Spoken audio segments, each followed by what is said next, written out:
Good morning, ladies and gentlemen. Please take your seats. We are about to begin the program. Good morning and welcome to CSIS. Bugünkü seminarda iştirak eləmək mənim üçün böyük şərəfdir və bugün bu seminarda iştirak eləməklə mən 6 il bundan əvvəl hələ elmlə məşğul olduğumu yadıma saldım.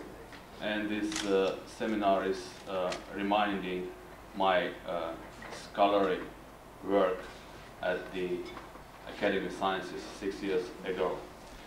Yəqin ki, biz Beynəlxalq Strateji Tədqiqatlar Mərkəzinə belə bir tədbiri keçdiyinə görə minnətdar olmalıyıq.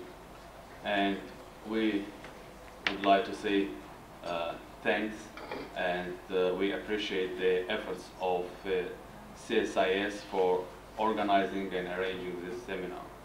Bu bir tərəfdən Amerikanın elmi dairələrinin Azərbaycana və bütövlükdə Qafqaz regionuna marağının artmasına dəlalət edir.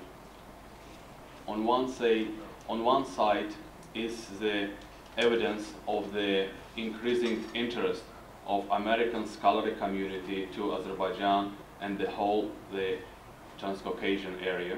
Digər tərəfdən regionda yaranmış gərginliyi aradan qaldırmaq, konfliktləri həll etmək meyli, yəqin ki, bu tədbirin təşkil olmasının səbəblərindən biridir. And on the other hand, we consider this seminar to be one of the efforts, one of the tools for the search for the solution of the conflicts in that part of the world. Azərbaycan hökuməti adından mən bu cəhdi təşəbbüsü salamlayıram. On behalf of Azerbaijan authorities, I would like once again say thank you. Yəqin ki, burada yaşayanların region haqqında və Azərbaycan haqqında ümumi kifayət qədər məlumatları var. In my consideration, the participants of the seminar have a bit or more information about the current situation in that area. Bilirsiniz ki, Azərbaycan xalqının çox illik mübarizəsi nəticəsində və Sovet xalqının dağılması nəticəsində Azərbaycanda müstəqil dövlət qurmaq imkanı yaranıbdır. As you know, during the long-standing struggle of Azerbaijani people for its independence, and as a result of collapse and dissolution of the USSR, Azerbaijani people was able to establish and to gain its independence. Və Azərbaycan xalqı artıq öz inkişaf yolunu seçibdir. And Azerbaijani people have been already made his choice, his way of development. Xalqın iradəsi ilə, referendum yolu ilə təsdiq olunmuş müstəqillik qanunumuzda Azərbaycanda demokratik, hüquqi, mülki və monetar dövlət qurmaq məqsədləri qoyulubdur. And this will, the will of our people, which was determined by the independence law and passed by on the referendum, it's the desire of our people to build a democratic, unitary and open society. 92-ci ilin mayında hakimiyyətə gəlmiş qüvvələr məhz bu idealları həyata keçirməyə çalışırlar. And those forces which came to the power in 1992 in May, they are doing their best to the implementation of these ideas. Demokratiya, insan hüquqları, bazar iqtisadiyyatı, bu sözlər bizim üçün heç də sadəcə söz deyil, şüar deyil. Bunlar bizim qarşımıza qoyduğumuz konkret məqsədlərdir. Democracy, human rights and the market economy, it's not only the slogans for us. All these are our aims and we are moving in that direction. Bu heç də o demək deyil ki, Azərbaycanda bu saat hər şey qaydasındadır və cəmisi il yarım əvvəl formal müstəqilliyini qazanmış ölkədən, totalitarizmdən yenicə yaxa qurtarmış bir ölkədən və müharibə şəraitində olan bir ölkədən tam demokratiya, insan hüquqlarının qorunmasını və s. gözləmək sadəlövhlük olardı. It does not mean that everything is fine, everything is okay in Azerbaijan right now, and it's not right to expect a lot from the republic which gained its independence from a totalitarian system, totalitarian regime, and a republic which is facing the war right now. Azərbaycanda hazırda bu idealların reallaşdırılması uğrunda gərgin mübarizə gedir və bu mübarizədə daxili faktorların da xarici faktorlarına çox mühüm yeri var. So Azerbaijan is in Azerbaijan the struggle is going now for the implementation these values, these principles, and in that struggle we should take into consideration internal and external factors. Azərbaycan xalqının mentaliteti və ölkəmizin sərvətləri bizim gələcəyə inamla baxmamıza əsas verən amillərdən. The mentality and the wealthiness of Azerbaijan gives us an opportunity to look optimistically to the future. Lakin razılaşın ki, xarici təcavüzlə rastlaşan bir ölkədə demokratiyanı, insan hüquqlarını inkişaf etdirmək, bazar iqtisadiyyatına yönəlmiş islahatlar həyata keçirmək həddindən artıq çətindir. But believe me, it's very difficult to build democracy, to shift to market economy, and to face the foreign aggression. Ermənistan-Azərbaycan konflikti çox dağıdıcı bir xarakter aldı. The Armenian-Azerbaijani conflict has a sort of damaging character.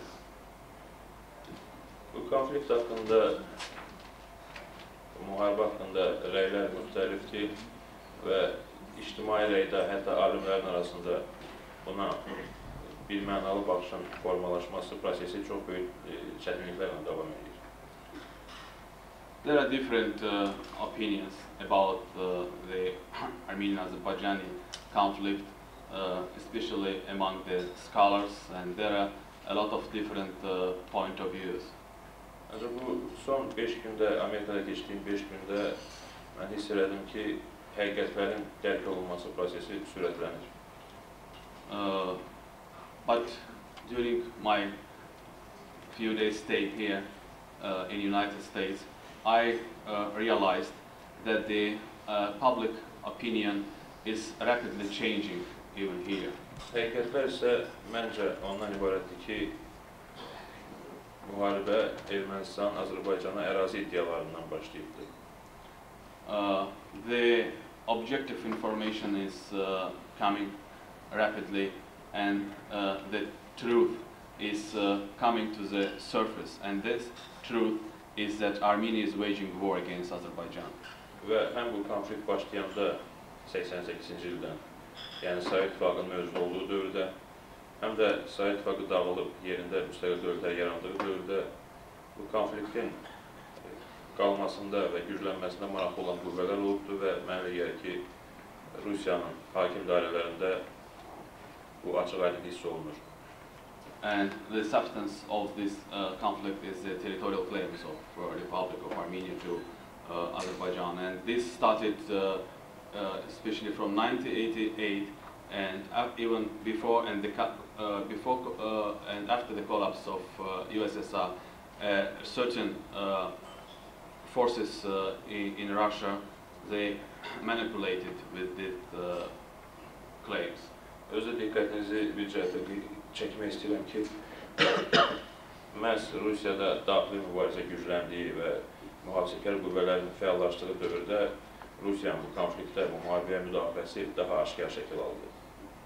As the influence and the role of the conservative forces increased in Russia, the Russian involvement in this conflict increased also. Və bu baxımdan 25 aprel referendumundan sonra Rusiyada mənə elə gəlir ki, gələcəyə bir qədər daha optimist baxmağa az da olsa ümid var. And but we hope that after the referendum, April 25th in Russia, we can look up more optimistically to the future. Bu konflikti bəzən Dağlıq Qarabağ problemi kimi, yaxud Dağlıq Qarabağda yaşayan ermənilərin öz müqəddərdən təyin etmə hüququnda mübarizəsi kimi təqdim etməyə çalışırlar. Sometimes there were attempts to present this conflict as a conflict of Nagorno-Karabakh or the right of people for self-determination. Və iddia edirlər ki, Ermənistanın bu konfliktdə heç bir dəxli yoxdur. And there are claims that Armenian Republic has nothing to do with this conflict. Onda orada birinci sual çıxır. So we can raise a question. Əgər Ermənistan bu konflikti iştirak eləmirsə, Dağlıq Qarabağda ateş açan tanklar, təyyarlar, helikopterlər və başqa iri silahlar hardan? If Armenia is not involved in this war, how was possible to have the heavy artillery, tanks, helicopter and aircrafts in Nagorno-Karabakh?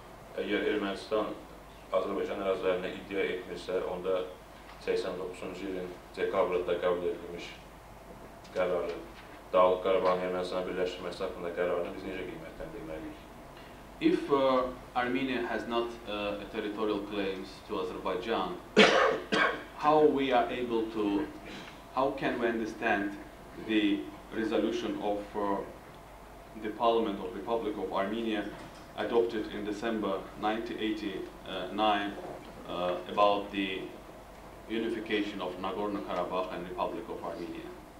Bu mövqeyin dəyişmədiyini sübut etmək üçün Ermənistan Parlamentinin 92-ci ilin yayında qəbul etdiyi qərarı da xatırlatmaq lazım. And also I would like to remind you another resolution which was adopted by Armenian Parliament in 1992. Həmin vaxt Ermənistan Parlamenti qərar qəbul etdi ki, heç bir vaxt Dağlıq Qarabağın Azərbaycan ərazisi olduğunu təsdiq edən sənədlərə imza atmayacaq. And it was again the Armenian Parliament passed a law that Republic of Armenia will never sign any documents recognizing the Nagorno-Karabakh being a part of Azerbaijan. Hazırda fəaliyyət göstərən Ermənistan Parlamentinin deputatlarından bir qrupu Dağlıq Qarabağ ərazisində yaradılmış seçki dairələrindən seçilib. Some members of Armenian Parliament, they were elected to Armenian Parliament from some districts from Nagorno-Karabakh. Bu tipli faktların sayını artırmaq olar. Mən bir şey də demək istəyirəm. We can bring a lot of evidence, a lot of facts confirming all this, but I just want to say something more. Hazırda Ermənistan Azərbaycan ərazisinin 10%-nə qədərini işğal edir. At the present time, Republic of Armenia captured 10% of Azerbaijani territories. Bu ərazinin 5% yarısından azı Dağlıq Qarabağa aiddir, yarısından çoxu Azərbaycanın digər ərazilərinə aiddir. And less than half of these territories, they are in Nagorno-Karabakh. But all other territories occupied by Armenia, they are outside of Nagorno-Karabakh. Və Ermənistanda etnik cəhətdən təmiz ərazilər yaratmaq siyasəti, əgər 88-ci ildə bütün Azərbaycanlıların Ermənistandan qovulmağı ilə nəticələnmişdirsə, bu siyasət sonra Azərbaycan daxili ərazilərində davam edir. The ethnic cleansing operations, they started in 1988 in Armenia, when 200,000 Azerbaijani population was deported from Armenia, and then the same policy was continued on the territories of Azerbaijan, in Nagorno-Karabakh and other parts of Azerbaijan. Bayaq dediyim, işğal olunmuş 10% Azərbaycan ərazisində hazırda bir nəfər də olsun Azərbaycanlı yoxdur. 10% of Azerbaijani territories, which I mentioned, and which were occupied by Armenian armed forces, no single Azerbaijani live today. Əlbəttə, əsir və girovları nəzərə almasaq. If we don't take into account the hostages and imprisoned persons. Əvvəlcində isə hazırda Azərbaycanda 500 minə qədər qaçqın var. And at the present time, there are more than 500,000 Azerbaijani refugees in Azerbaijan. Bu qaçqınların 200 mini Ermənistandan qovulanlardır, 300 mini isə əsasən Azərbaycan daxilində öz evlərini tərk etməyə məcbur olmuş insanlardır. These refugees are 200,000 from Republic of Armenia, and more than 300,000 they were forced to leave their homes in the occupied Azerbaijani territories. Müharibənin dağıdıcı nəticələri haqqında minlərlə insanın ölümü, yüzlərlə kəndlərin, şəhərlərin dağıdılması, təbiətə və mədəniyyətə vurulan zərbələr haqqında çox danışmaq olar. I can tell you a lot about the killings, about the human losses, about the burnt villages and houses, about the damages to the nature, environment, etc. Lakin istənilən halda biz qabağa baxmalıyıq. But in any way, we should look into the future. Və Azərbaycan hökuməti bütün çətinliklərə baxmayaraq müharibənin danışıqlar yolu ilə sona çatdırılmasının tərəfdarıdır. And Azerbaijani government, besides the all difficulties, is looking optimistically to the future and is standing, has a position for the peaceful resolution of this conflict. Danışıqların biz ATƏM çərçivəsində getməsinin tərəfdarıyıq. And we support the process of peace talks, peace negotiations in the framework of the CSE. Çünki biz istəmirik ki, hər hansı bir ölkə əsas vasitəçi rolunu burada oynasın və nəticədə regionda öz nüfuzunu artırsın. We don't want any state play the mediator role unilaterally and thus to impose its influence on the region. Nə Rusiyanın, nə İranın, nə Türkiyənin, nə də başqa bir ölkənin tək başına vasitəçiliyi bizi təmin etmir. No Russia, no Iran, no Turkey is not, we are not willing to have these states or any other states to play the mediator role unilaterally. Problemin həllinin bazası kimi biz iki beynəlxalq prinsipi əsas götürdük. We have taken two major principles from the international law as a base for the settlement. Bunlardan biri sərhədlərin toxunulmazlığı, ərazi bütövlüyüdür. The first one is inviolability of the borders. İkincisi insan haqları, milli azlıqların hüquqlarıdır. And the second principle is the human rights and national minority rights protection. Bizə elə gəlir ki, müharibə bir gündə davam etsə, 100 ildə davam etsə, bu prinsipdən kənarda məsələnin həlli tapılmayacaq. And we think that if war will continue one day or 100 years, there will be no other alternative solution rather than that one. Biz Azərbaycanda yaşayan ermənilərə mədəni muxtariyyat verməyə hazırıq. And we are ready to give the cultural autonomy to Armenians living in Azerbaijan. Və nəzərə alsaq ki, Azərbaycanda islahatlar gedir və yerli özünü idarə imkanları artacaq və iqtisadi azadlıqlar artacaq. And also taking of the reforms, and the some districts will get the their self-rule capabilities will increase. Bizə elə gəlir ki, bütün bunlar bir yerdə hər hansı bir milli azlığın xoşbəxt, normal həyatına təminat verir. And we think that the economic freedoms to some districts and the self-rule rights will provide the necessary conditions for the national minorities.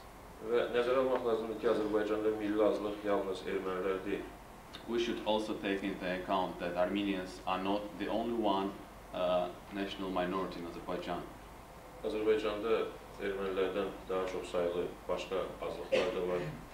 Talışlar, tatlar, ləzgilər, kürdlər, ruslar, yəhudilər və başqaları. Besides Armenians, many other minorities living in Azerbaijan, like the Lezgins, Russians, Tats, Talishs, Jews, and many others. Biz heç vaxt başa düşürməliyik ki, nəyə görə biz ermənilərə Azərbaycanda daha çox hüquqlar verməliyik, nəinki talışlara yaxud başqa bir milli azlığa. And we can't understand why we should give more rights to Armenians living in Azerbaijan rather than to Talishs or some other national minorities. Onu da nəzərə almaq lazımdır ki, ermənilərdən fərqli olaraq talışların, ləzgilərin, kürdlərin başqa bir yerdə öz dövlət qurumları yoxdur. And we should also take into account that Talishs and Kurds, for example, they don't have any state form in some other places around the world. Bu barədə Azərbaycan Prezidentinin xüsusi fərmanı var, milli azlıqların hüquqlarının qorunması haqqında və hazırda bizim parlamentdə də bu məzmunda bir qanunun üzərində hazırlıq işi gedir. And in that respect, President of Azerbaijan, Abulfaz Elchibey, he issued a decree granting the rights to all national minorities living in Azerbaijan, and the Azerbaijani Parliament at the present time is working and drafting the special law.